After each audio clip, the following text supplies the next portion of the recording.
I am so delighted to welcome everyone to our State of the Global Engagement presentation 2020. I'm happy to have you join us in particular this week because we're also celebrating International Education Week.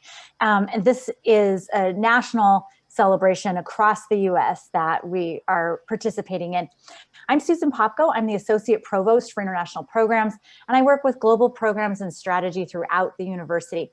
I am joined today by Melissa Hyde, our Director of International Students and Scholars, and also Sarah Branley, our Director of Study Abroad. And this year's presentation focuses on why global diversity matters. Next, I'd like to give you a little bit of an overview of the presentation. And before we jump in, for housekeeping, I just want to invite you to click on the top right corner and select Speaker View in the Zoom screen. That will enable you to view the speakers kind of as they are speaking. And I also want to make you aware that we will have questions and answers at the end of the session. So as we go through, if you have questions or comments that come up, please feel free to add those to the chat and we will get to those at the end. Note that the chat will be visible to everyone, so everyone will be able to see your comments. And I'd also like to make everyone aware that the session will be recorded. I'm going to go ahead and put the link to International Education Week in the chat as well, because this week we are celebrating this across the US. It happens every year, and our programs are happening virtually every day this week throughout the day. You can watch your inbox for daily reminders of university-wide events. And a couple of things I wanted to highlight for you. You can check out our playlist of really terrific international music, songs and pieces that were submitted by SCU students, faculty, and staff as part of our Music Around the World event. We're also having a virtual event for recipes, our favorite international recipes that were submitted by SCU community members, our students, faculty, and staff as well. So if you are getting into the holidays and looking for ideas for great recipes, that's a good place to start. And then a third point that I wanted to highlight was the opportunity to reflect daily through prayers around the world led by our colleagues at JST. And these are just great events. Even if you don't have time to attend another program, I encourage you to check out these links. As I mentioned, this year we have framed our annual State of Global Engagement presentation on why global diversity matters. And we're going to focus primarily on students and the impact of education abroad and international students in our community. And at the end, we'll have time for questions and answers. I wanted to start by sharing our next slide that gives you a sense of our mission. I think that this really helps us to address why global diversity matters. And really, at this time, global diversity is more important than ever. It's critical that we understand diversity in a global context rather than limiting our perception only to a US context. At this time, we are experiencing nations contracting, turning inward across the globe. We're witnessing a decline in democracy, hyper-nationalism, that's exemplified by things such as America First, and we're seeing racial injustice on a global scale.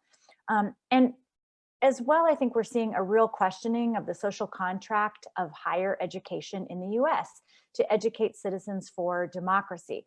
US higher education has really been kind of distinct in the sense of creating an educated citizenry for the purpose of participatory democracy. That's really part of our legacy of developing higher education in this country. And at this time, we are seeing a lot of questions about that. And so as we look to these beliefs that I think a lot of us really felt were, expectations for democracy, for a view that reflects an understanding of a bigger world, I think we're really aware that these are not things that we can take for granted. And so I wanted to take a moment and share Santa Clara University's mission for global engagement. Our mission strives to address global diversity as really the fundamental element that drives our global strategy, partnerships, and programs.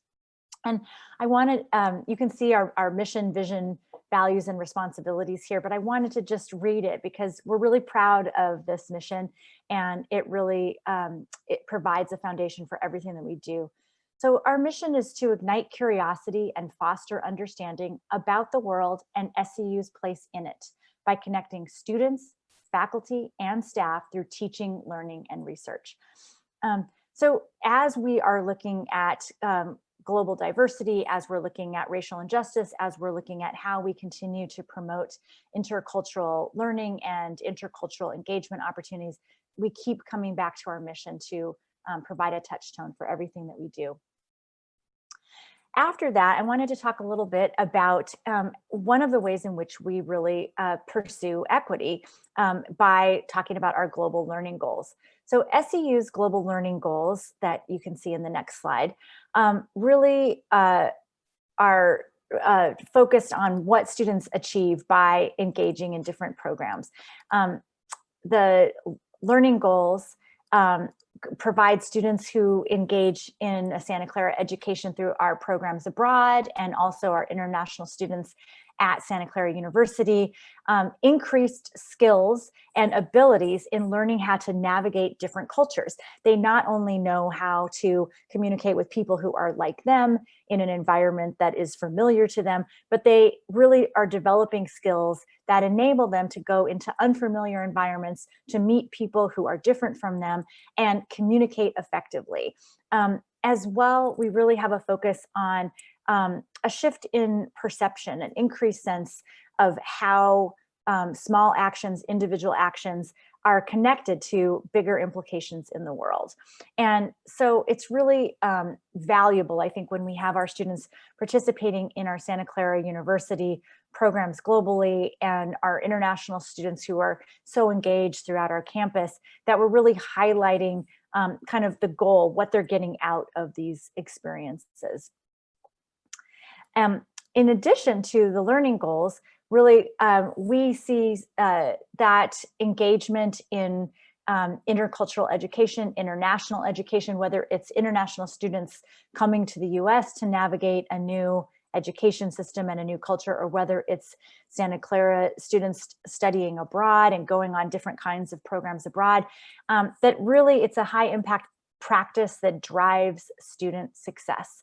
So we see, for example, students' grades go up, there's an increase in retention, students are more likely to engage in other kinds of high impact experiences, internships, research, things like that. And more likely to work with faculty in project-based ways.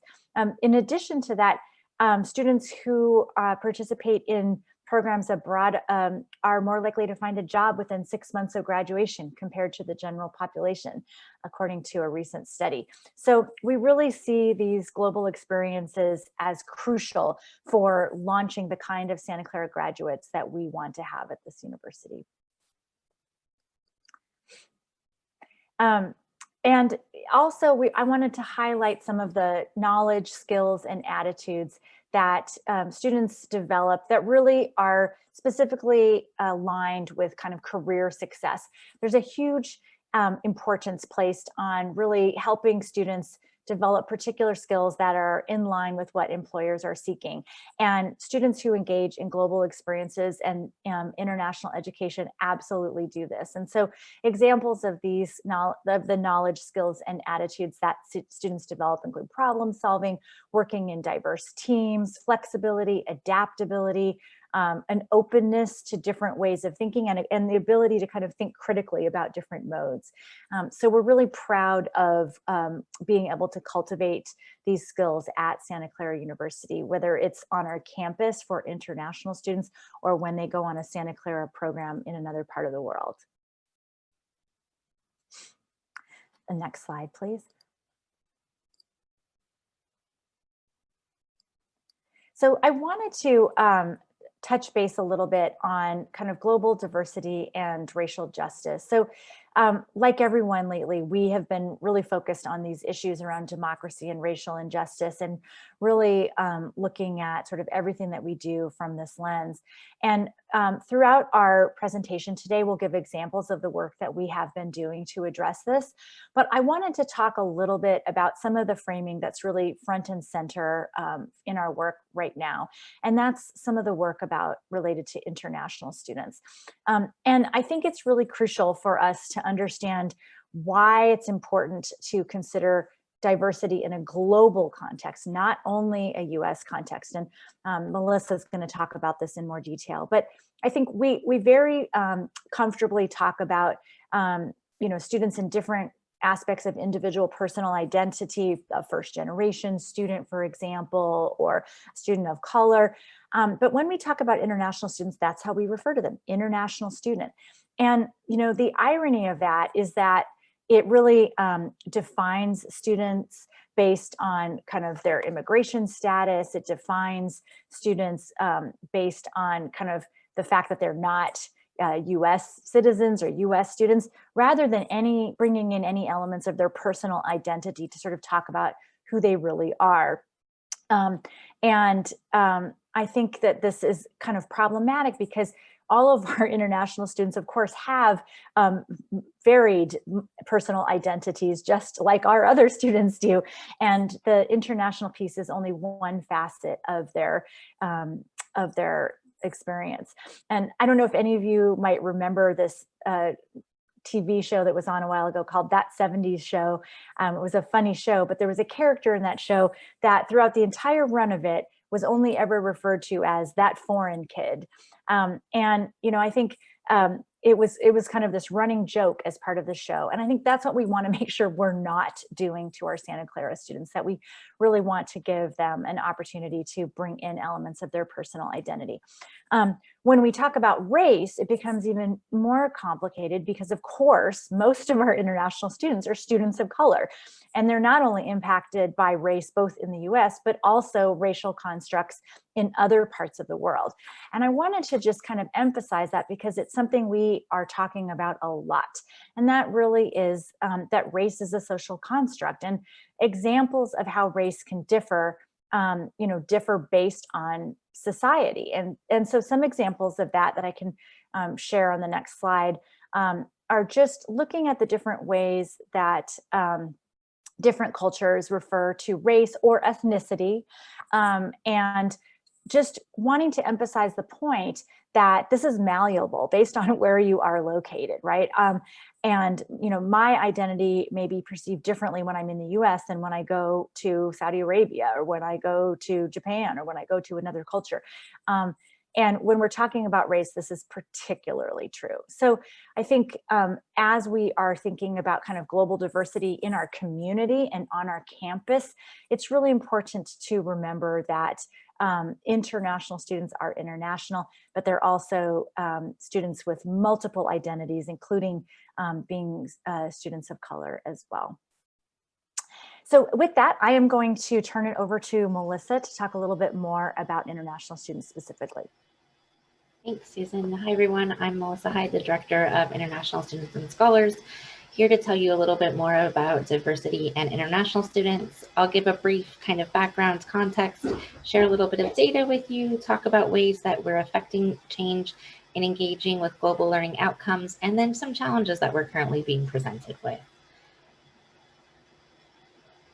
And so in terms of the current kind of international student context, looking at national trends, new international student numbers have been declining since 2016. And the new Open Doors report just came out yesterday, actually. But fall 2019 was the first overall drop in numbers since the post 9/11 years. And so we're not only seeing drops in new students, but also overall drops in international student numbers. For the 2019-2020 academic year, undergrad, grad, and non-degree enrollments were down, and post-graduation employment, or what we call optional practical training, or OPT, numbers were considered to be stagnant. And so how does SCU kind of shape up to the national trends? Our undergrad enrollments have actually increased the last 2 years, which is great. Grad enrollments are on trend and have decreased the last 2 years. And our fall OPT numbers were up this year over last year. I also kind of want to address just the unprecedented times we're in because of COVID. And so COVID has impacted, everyone everywhere, but in terms of our international students, there are definitely mobility issues. And so going back to when the pandemic, kind of really was impacting us in the US, and some students were trying to go home, we had students who were unable to go home, either because there literally were not flights available, or flights were just so expensive. The students who were able to go home may have been required to get, really expensive flights, humanitarian flights. They may have had to quarantine when they got back home, either like in a state mandated facility or in a hotel. And so students were just lots of different experiences. And then in terms of returning for the fall quarter or for new students aren't able to enter the US due to immigration regulations, but there are also impacts for visas. I'll talk about them in a second. And then we have students who are just really struggling because either the cost of travel right now with travel restrictions, there are students who would have to quarantine in a separate country for 14 days before coming. So just a lot of challenges there. So for the first time, we truly have students all over the globe, and that wouldn't normally happen. Visa services were closed for quite some time. Most countries' embassies and consulates have been reopened, but they're typically doing only emergency services, and some countries still remain closed or have opened and since closed because of pandemic. And so for students who don't have a visa, they need to renew their visa. That's a challenge right now. I'll talk more about access to technology in the next slide. And I do want to note that the economic situation is tough worldwide. There is kind of a stereotype that international students are all wealthy. They are not. They come from all socioeconomic statuses, just like domestic students. And so there are quite a few students right now who are really struggling to figure out how they're going to pay for their education. Their family business was perhaps funding their education before. That business is struggling or has gone under. And so now their source of income is gone. And US students can file for, federal aid and maybe have more loan options. For international students, there just aren't a lot of options. So we know students who are struggling at the moment. I also want to address the really challenging immigration climate right now. This summer, guidance was issued. It was later rescinded after some lawsuits, and that created confusion. Going into right now, we're yet to receive guidance for winter. So we're making plans and advising based on the fall guidance. And so this is a struggle for us. Department of Homeland Security issued a proposed rule it was up for comment last month. If this rule goes through, it will be the greatest restrictions to international students since 9/11. And so it's just creating more hurdles. And then Operation Optical Illusion, I won't get into the details, but it was just either a threat or kind of a challenge to the role of people who work with international students. And so all of this is really leading to a climate that is high anxiety for our students. For our international student experience, probably the biggest challenge that we hear about is just the time zone. So we're meeting with students, via Zoom calls, and we're getting emails, and students are right now in at least 15 different time zones, spanning a 20-hour difference from Hawaii to Australia. And we're hearing from them about situations where they're having to take class at 3 a.m. They're in a closet or in the bathroom trying not to wake up their family. They're also struggling to balance life being at home. So their family may have expectations of them participating, let's say, in chores or family meals. And how are they they're not able to get regular sleep patterns because they're trying to balance all of these different things. And so just hearing from the different students what the challenges are. So thank you, faculty who are doing more asynchronous options. We're also hearing from students that they feel like they can't always be participative in campus culture when a lot of activities maybe happen midday in that 2, 3, 4 p.m. time slot. For some of our students, that means they would be expected to do things at 2, 3, and 4 a.m. So just being aware and trying to offer programming at different times, so that way more students can participate. In terms of access, students, we have incredible internet infrastructure here in the US, and that is not true of all countries. And so we are hearing from students that they're struggling with internet access, or even sometimes with reliable electricity. And so they may be trying to create a hotspot for from their phone just in order to try to participate in class. Another layer for our Chinese students is that they're required, in order to participate and access SU platforms such as their Gmail, they need to purchase a VPN, and this is technically illegal. And then in addition, just to the maybe internet challenges, VPNs aren't always reliable either, so they may be getting kicked off of calls because of the VPN and or internet. We've also heard from some students about the impact of not having a US phone number. This typically comes into play if students are put into groups with their peers, and the peers maybe are starting like a group via text. So I would just encourage faculty, if you are putting students into groups, which is great, encourage them to use a platform that everyone has access to so everyone can fully participate. Our students are encountering a great deal of ambiguity at the moment. And so questions that students have right now is just for the students who are outside the US and waiting to enter, when will there be in-person classes, or when will it be safe to enter the US? So that's a great question. We also have students who've chosen to begin their program online and get started. And then they have questions about, what if their visa is denied? Will I be able to complete my degree? Will the institution / how will the institution support me? So some questions there. We also have students who have worries about potential implications for their employment. And so especially students who are in graduate programs that are closer to the 1 year range, they may not be getting the internship like during their program experiences that they wanted. And depending on when they are able to US, their concerns about if they'll be eligible for employment post-graduation. And so just kind of some quick data here for fall 2020, we had students at least 37 countries. And like I said, over all of the different time zones there. Students completed a survey. And so based on survey results and then students where we know they are because of their immigration status, we have about 45.5% inside the US, 32.5% outside the US, and then a chunk of students that are unknown. And again, this is providing complexity we've never dealt with before, because typically once a student is an active student enrolled in classes, they would be in the US.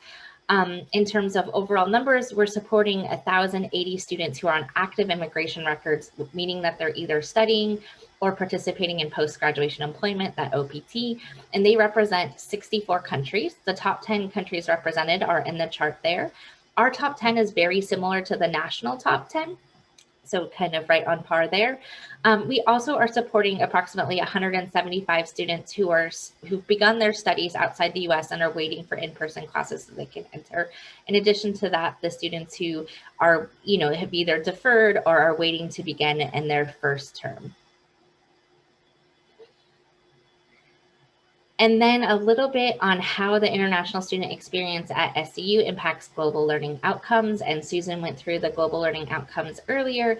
I want to share with you some data from an international student exit evaluation, and I've focused on our graduate student population. And something that's different at Santa Clara maybe than a lot of other institutions in the US, especially liberal arts institutions, is that our graduate student population is larger than our undergraduate student population. But for our graduate students, 96% felt an increase in appreciation for diversity and different ways of seeing the world. 92% met friends outside of their home culture. 91% felt an increased interest in social issues and world events.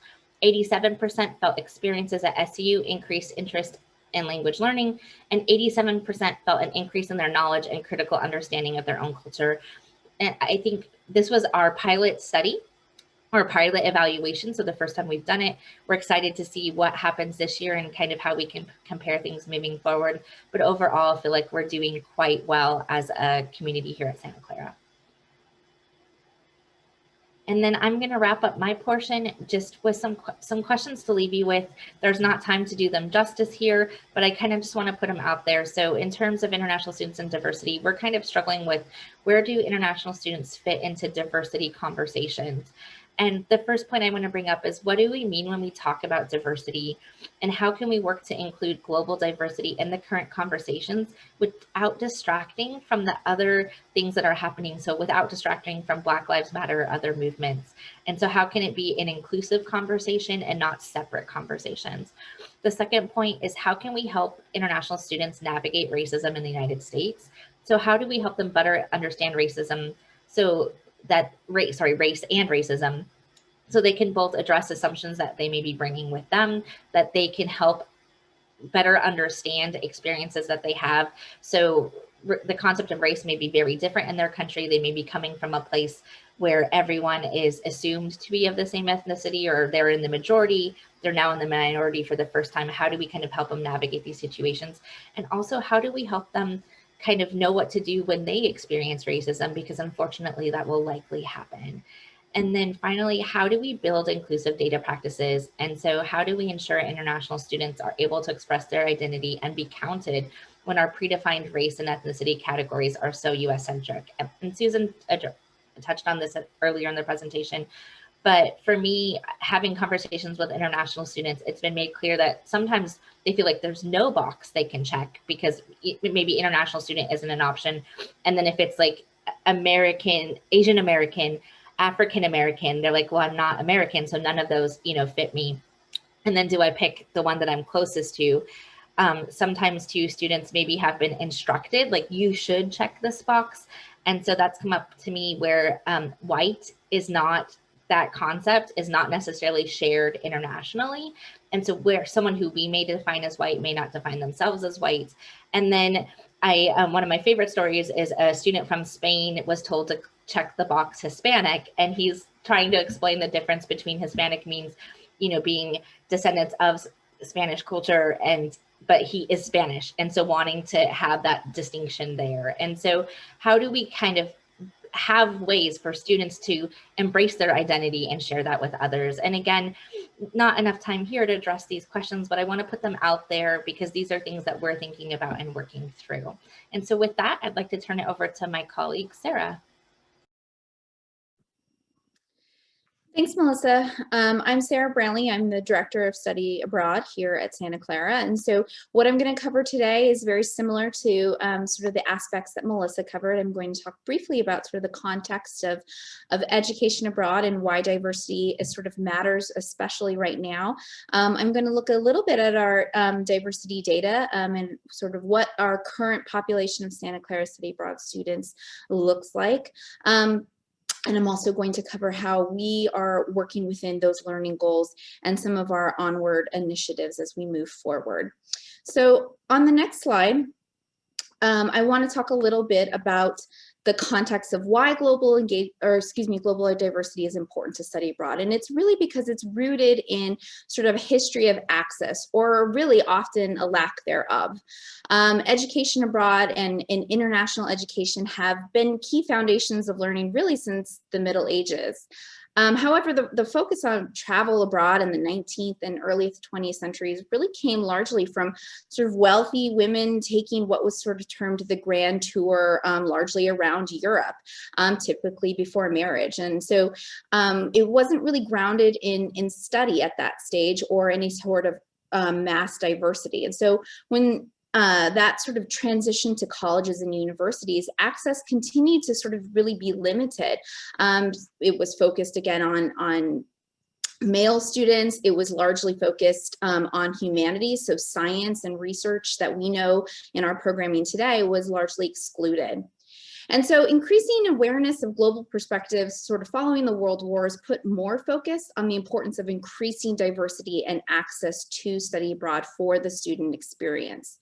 And so really that leaves us with asking the question, why is study abroad and diversity matter to global diversity in today's world? And so on the next slide, I think that really is summed up in this quote here from Barack Obama, which says, "Simple exchanges can break walls down between us, for when people come together and speak to one another and share a common experience, then their common humanity is revealed." And so as we have been saying throughout this presentation, this sort of critical timing of exchange and finding that common ground and common humanity is something that we really want to enhance and bring together both on our campus and abroad. Oh, okay. So then I'd like to move on quickly to our diversity and study abroad. So what our diversity tells us is the who and the where in study abroad. Who are our students and where are they going? And it also shows us how far we have come from some of those historical characteristics, excuse me, of education abroad that I mentioned, and sort of how might we compare with national current trends. So in comparison with the historical focus on humanities that I mentioned, Santa Clara actually tracks fairly closely with the US rates of STEM majors abroad now. So we are really expanded beyond those initial foundations of education abroad to include more diversity in our majors that are going abroad, which is of course really critical to the type of education that students are bringing back and sharing with the world as well. And so also in addition to that, and looking at sort of race and ethnicity when thinking about this, we're originally sending white male students or white women abroad. Students of color are really tracking at Santa Clara higher actually than the national rates. We send about a little over 36% abroad of students of color in comparison to a little over 31%. We also send 65% of our students to non-English speaking destinations, and I think that's a key number that will be important in the next slide that I talk about. And so students are engaging with a different language abroad. And 1 in 4 of our students at Santa Clara study abroad, in contrast to only 1 in 10 on a national level. So using this data really allows us to better plan our programming to support our students and build in areas of focus and growth on global diversity. So this slide, I really want to talk about what, the importance of understanding while our diversity data is key in helping us understand our student population and their needs, our study abroad diversity is not just our student backgrounds or where they're going abroad. It's sort of all of the ways that our students are engaging with their diverse identities in a new cultural context. And so that could be in how a student is forced to communicate in a new language in 65% of those programs that I mentioned, or experiencing being a minority for the first time. So our students are working through grappling with their American identity in a new political context, which I think is really critical in this time when we're talking about those ideas of nationalism. And students are also struggling then with redefining their identities when they return to campus. And so when we are thinking about global diversity, I think it's really important that we understand for study abroad students that that global diversity piece is really happening before, during, and after their time abroad. So as a campus and a campus community and staff and faculty, thinking about ways that we can support and engage that diversity, not just within our student population, but through their experiences as well. So we as, of course, international educators, as we've been sharing throughout this presentation, understand the importance of global diversity in study abroad, but having students consider their sort of learning goals and outcomes as Susan outlined previously, we can see that students actually understand why global diversity is so important, especially when they return from study abroad. So as we've seen in our returnees, 94% have felt that they have an increase in their perspective beyond their own national experience. 90% felt an increased appreciation for diversity and differences in seeing the world, and 92% felt an increase in their appreciation for diversity and understanding their own culture. So we're really looking at key ways that we are supporting, trying to find that common humanity, and students have better ability to tap into that through these learning outcomes, global learning outcomes through study abroad, and that access and engagement with global diversity. So how do we continue to increase access and diversity in both student backgrounds as well as the experiences for study abroad? And so I just wanted to end here by sharing a few examples of our current work. Sort of in thinking about how do we support students and their multiple identities that they are taking with them abroad. We've really enhanced our pre-departure orientation to include now some more cross-cultural assessment and training for our students. We're also really engaged and committed to working through collaboration with other experts on campus, and we are beginning work on building upon our online resources to sort of help support different student identities throughout study abroad experiences. And we've also been working on creating targeted student programming, such as our brand new Being Blank Abroad series. And these are really student focused to give students that space to talk about global diversity within their study abroad experience, what it was like to go abroad as being blank, or what they might be feeling as they approach their time abroad. And so I think this is really key to bringing students into that conversation when they return home, and being able to give them a space to bring that awareness of global diversity abroad. And so that's what we're really committed to at this stage, to help increase the importance of that. So hopefully on that note, we will transition to what we are calling finding a little bit of hope at this point in time.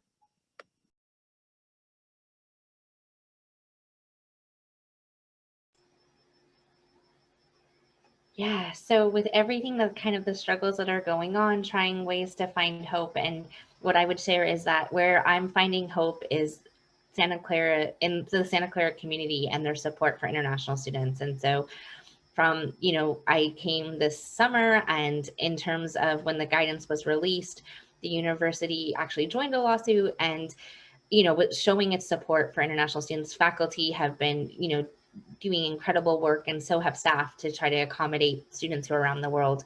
And then my other, I guess, glimmer of hope is in the changing of administration, that hopefully we can get to a point where students are able, the hurdles are coming down for students. So excited for those things.